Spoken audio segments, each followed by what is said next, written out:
a gente viu na aula um procedimento de massa do tipo em que o ângulo de atrito é zero. Então, aqui só vai ter a coesão atuando. Em que situações o ângulo de atrito é zero? A gente viu na unidade 2 isso. É uma situação em que só existe coesão seria em solos argilosos, porque naturalmente o solo arenoso não possui coesão. Então, para ele ter coesão, ele precisaria ser argiloso.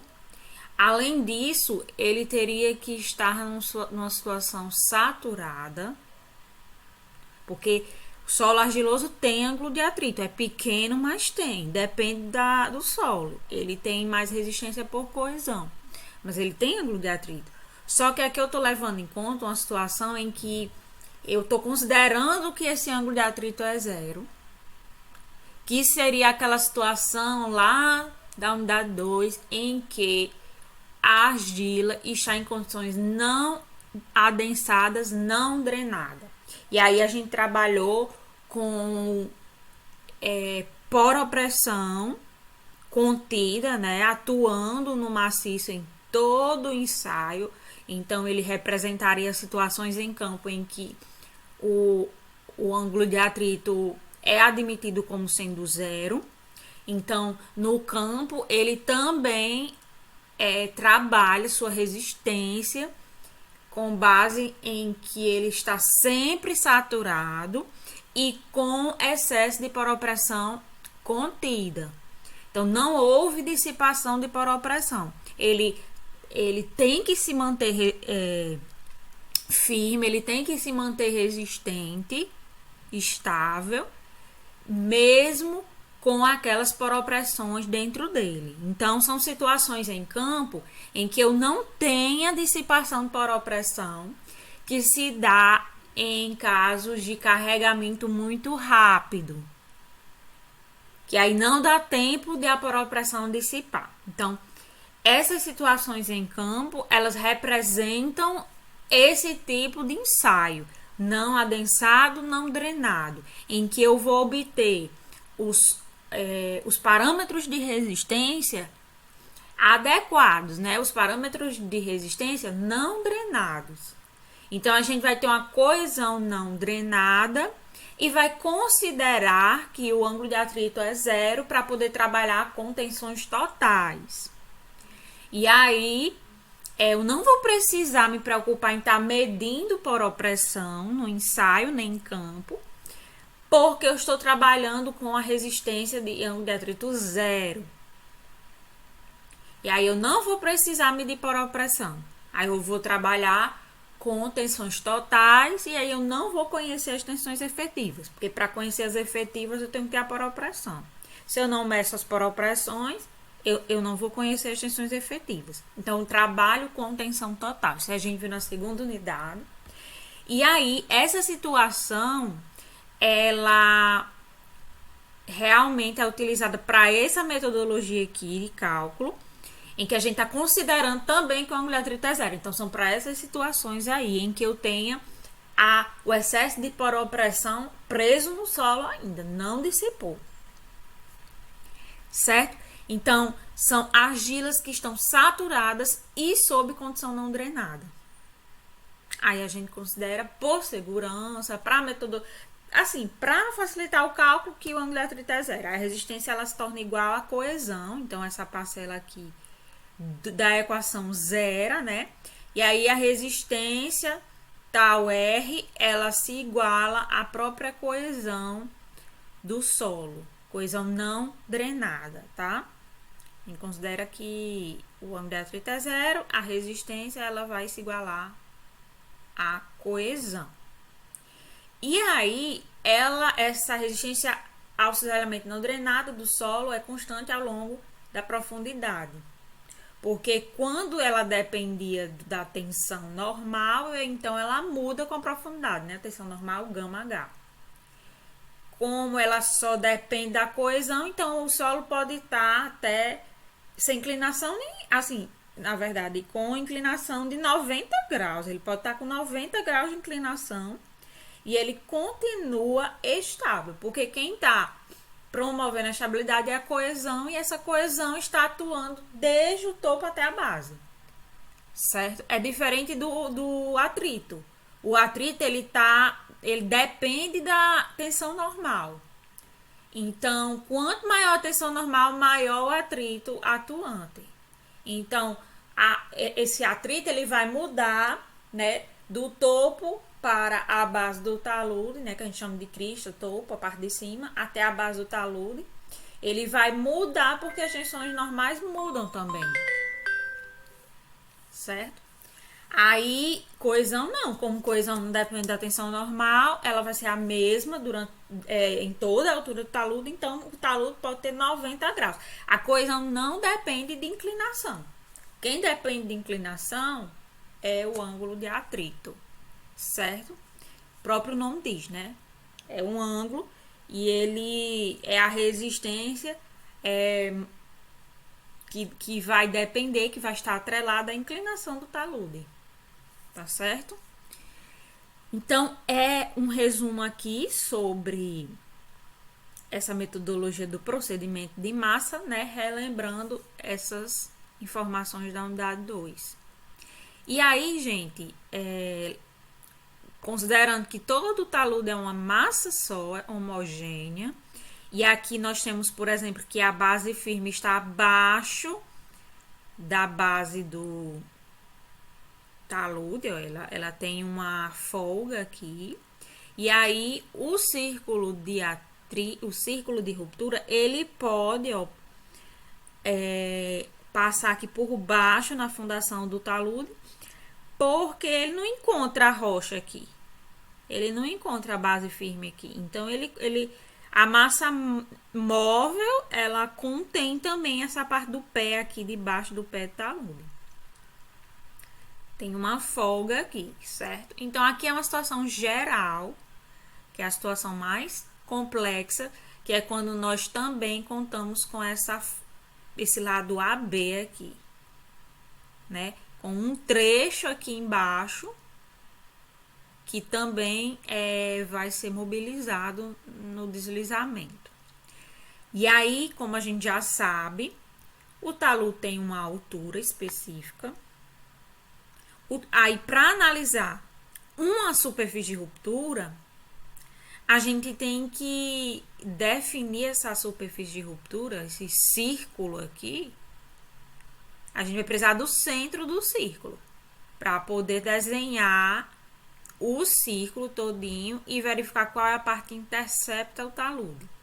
Então, a gente vai precisar dessa origem aqui, que é o centro do círculo. A gente vai precisar também definir o trecho aqui da crista do talude que vai participar do movimento de massa, né? Que está dentro da massa instável, que é esse trecho CD aqui. A gente precisa definir. Com essa definição aqui, a gente vai ter o raio do círculo. Então, a gente precisa de uma origem, que vai ser o centro, e a gente vai precisar do raio do círculo para poder desenhar ele, né? Então, a gente define CD, que aí, com o ponto D, a gente marca o raio até a origem. Ao desenhar o círculo, a gente também vai ver onde é que ele vai tocar aqui embaixo, no ponto A. E aí, vai ter essa dimensão AB, que é do pé do talude até o ponto A. E do ponto A ao O também é o raio, não é isso? Pronto. Essa origem, ela tem que ser definida, né? Ela tem que ser conhecida. Então, a gente marca ponto aqui visível no desenho, além do intercepto do círculo no talude, que vai representar a superfície de ruptura. A origem, ela vai ser o ponto que a gente vai usar como referência para as forças atuantes e os momentos atuantes. Então, a gente faz um traço aqui, ó, vertical, a partir da origem, que essa origem vai dividir a massa instável em duas parcelas, numa parcela à direita e numa parcela à esquerda, tá certo? Por que que tem que dividir, né? Porque eu vou precisar calcular as forças e os momentos em relação à origem. Esse aluno vai girar aqui, né? Vai se movimentar aqui, ó, por exemplo, na direção horária, no sentido horário. E quando ela deslizar, ela vai deslizar em torno do ponto O. Né? O giro vai ser em torno do ponto O. Então, eu tenho que saber onde está o ponto O e a linha vertical dele para verificar como cada massa dessa vai atuar nesse movimento.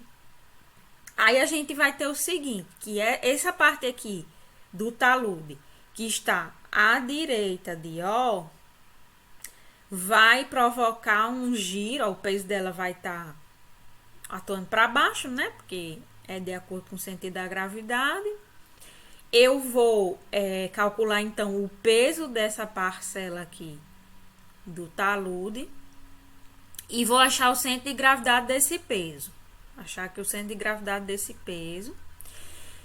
Coloco a força aplicada, a força-peso aqui no centro de gravidade, e aí eu vou ter a força vertical que vai participar da equação de equilíbrio de forças verticais. Além disso, essa força também vai provocar um momento em relação a O, que é um momento, ó, que gira no sentido horário. Então, esse pedaço aqui do talude, ele está atuando como uma força mobilizadora, como uma solicitação, né? É uma solicitação que gera esse movimento de ruptura do talude. É esse pedaço que faz isso. Então, eu vou precisar do braço de alavanca dessa força, por isso que eu tenho que ter o CG. Então, eu vou ter essa força e vou ter o braço para poder calcular esse momento horário. Já no pedaço do talude, que está à esquerda da origem, esse pedaço aqui, a força vertical novamente aqui, né, para baixo no CG dele. Mas o momento, ele vai ocasionar um giro no sentido anti-horário. Então, esse trecho aqui do talude, ele funciona como uma força, um momento contrário à ruptura. Então, ele entra no momento resistente, porque ele está querendo resistir a esse momento de ruptura, que é o momento horário.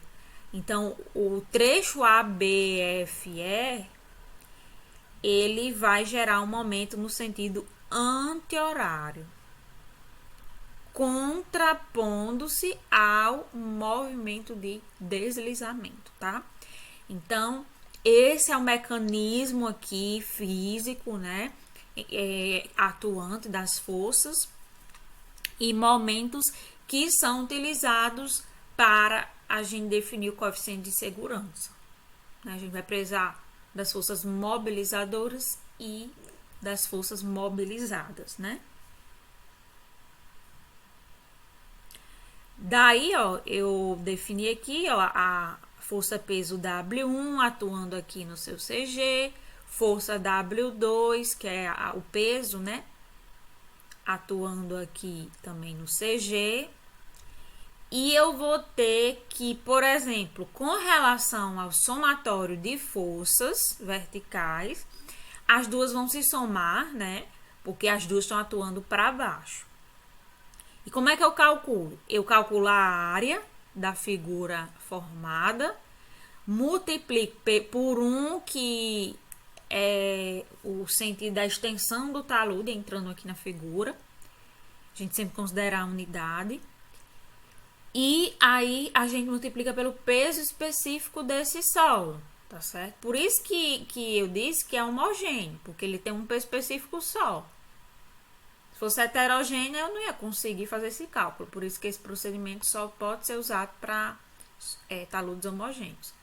Então, eu calculo a área, multiplico por gama, automaticamente eu vou ter o peso, né? Porque eu considero que a extensão aqui adotada é de uma unidade de comprimento. Na força 2, do mesmo jeito, a área aqui da figura formada vezes 1, entrando vezes o peso específico do solo. Então, eu vou ter o peso total do talude. Aí, eu determino os braços L1, que é o braço de W1 em relação à origem, e L2, o braço de W2 em relação à origem também. Daí, eu calculo os momentos instabilizadores, né? Que são os momentos que geram o deslizamento. Aí, no caso, ó, eu considero que positivo é no sentido do deslizamento e negativo, contrário ao movimento, ó, contrário ao deslizamento. Então, W1 vezes L1 é o momento positivo e W2 L2 o momento negativo, tá? Então, eu vou ter aqui o somatório dos momentos mobilizadores. O momento gerado por W2, ele reduz o efeito do momento gerado por W1. E aí, quem é que vai resistir a esse movimento? Eu disse que não tem atrito aqui, né? Eu estou usando o procedimento φ igual a zero. Então, só vai ter a coesão resistindo a esse deslizamento. Essa coesão é uma tensão, né? A unidade dela é tensão, então ela atua em todos os pontos aqui da superfície. No que esse talude quer deslizar, a coesão, que é uma atração entre os grãos, não quer permitir que os grãos se separem, quer unir os grãos. Então, quando esse talude quer deslizar, a coesão não quer deixar. Então, ela vai entrar como um momento resistente, ela é a resistência ao cisalhamento desse solo. E aí, eu vou ter que encontrar força, quer dizer, o momento, né, o esforço total. Né? Então, eu vou ter que, por exemplo, aqui a CD está em unidade de tensão, eu vou ter que multiplicar pela superfície onde ela atua, que seria esse comprimento aqui, a corda desse círculo, comprimento da circunferência, quer dizer, multiplicado pela unidade, e aí eu teria a superfície, a área dessa superfície. Aí, multiplico essa área, que é AED, por 1, e multiplico pela tensão CD. Aí, eu vou ter a força, né? A força CD aqui, resultante. Aí, eu preciso multiplicar pelo braço, que seria a distância dessa força até a origem. A distância é a mesma para qualquer tensão, que é R. A distância, né? O braço, então, da força resultante CD, vai ser R. Aí, eu multiplico CDA é AD, que é a força resultante, vezes o R, que é o braço. Tá certo? Eu tenho que o comprimento do arco, AED, ele pode ser obtido matematicamente por R vezes θ. O comprimento de arco seria o raio do círculo vezes o ângulo, né? Aqui, por exemplo, esse ângulo. Aí eu tenho o comprimento do arco, coloco aqui na equação no lugar onde tem AED. Aí eu vou ter a fórmula final como sendo CD, que é a coesão, vezes R ao quadrado, vezes θ. Daí, para calcular o equilíbrio, eu tenho que ter que o somatório dos momentos resistentes tem que ser igual ao somatório dos momentos instabilizantes. Aqui o momento resistente, CDR ao quadrado θ, e os instabilizantes que vieram das forças peso do talude. Aí eu isolo CD, tá certo? Porque eu vou ter a coesão mobilizada, como sendo isso aqui. E o fator de segurança é calculado em relação à coesão mobilizada, por isso que eu tenho que isolar ela. Porque o fator de segurança vai ser a resistência sobre a tensão mobilizada, que é CD, né? Então, a resistência do talude, do solo do talude, ela é dada por Cu, que é a coesão não drenada, já que o ângulo de atrito é zero também, então ela vai se resumir a Cu. A resistência mobilizada, CD, né, eu coloco embaixo, e aí eu vou ter o fator de segurança.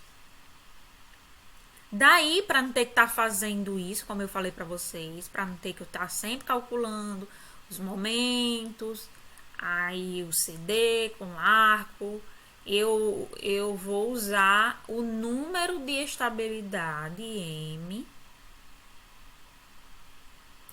para poder economizar cálculo aqui, né? Então, ele relacionou o número de estabilidade com a coesão desenvolvida, mobilizada, sobre o peso do solo vezes a altura do talude. Daí, se eu substituir, por exemplo, nessa fórmula, CD por Cu, eu vou ter que substituir H por HCr. Porque quando eu tiver toda a resistência mobilizada, Cu, né? Cu é a disponibilidade de resistência que eu tenho. Se a desenvolvida, né, a provocada, se igualar à resistência máxima não drenada, Cu, eu vou ter a altura máxima do talude. Então, se eu quiser achar o H crítico, né, a altura máxima do talude, eu tenho que substituir CD por Cu. E aí eu mobilizo toda a resistência disponível. Daí Taylor fez esse ábaco aqui para poder determinar o número de estabilidade.